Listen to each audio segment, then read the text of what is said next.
Empirical evidence supporting the existence of varied levels of mind in living organisms and inanimate material.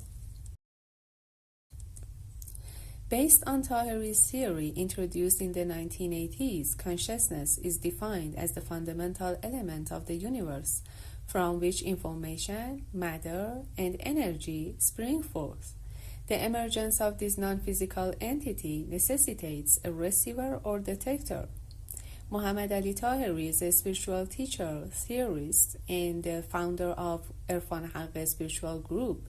He is also the founder of Cosmointel Research Center for Consciousness Fields Studies.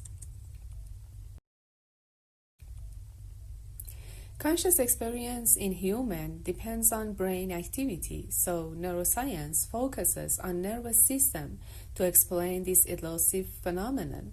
Moreover, there are single-cell organisms like paramecium, which exhibit the remarkable abilities of swimming, learning, and responding to stimuli despite lacking a complex nervous system. This logic behavior has been attributed to their internal microtubules. However, it has been reported that the use of an antimicrotubular agent to disrupt microtubule dynamics did not impair the learning of paramecium. This suggests that these tubular structured polymers may not be vital for the learning behavior in this organism. Historically, two main perspectives can be identified. Dualism describes consciousness as a non-physical entity separate from the physical body, whereas physicalism views it as an integral part of the material world.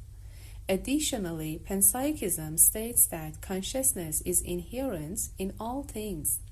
However, a fundamental problem with panpsychism is that it does not generate testable prediction. Taheri's theory assumes that every component of this frequency-based world, from molecules to complex organisms, functions as hardware relying on specific software programs with diverse information indexes to define their functions. This software part, which acts as a management system, can be regarded as the mind. In this approach, the mind is seen as having different levels, starting with the basic mind of matter, which serves as a common basis in the universe. The subsequent level is the intrinsic or biological mind present in all living organisms. This perspective justifies the logical behavior observed in single-cell organisms as a form of mental life. Lastly, the perceptual mind, specific to humans, provides the ability to ask questions and perceive abstract concepts. To substantiate these claims, scientific evidence becomes essential, requiring empirical support. Additionally, there are various consciousness fields that involve non-physical entities. These fields can be investigated through laboratory experiments, offering a valuable opportunity to comprehend the notion of consciousness. Accordingly, the effects of T consciousness fields on living organisms and various metals have been extensively evaluated.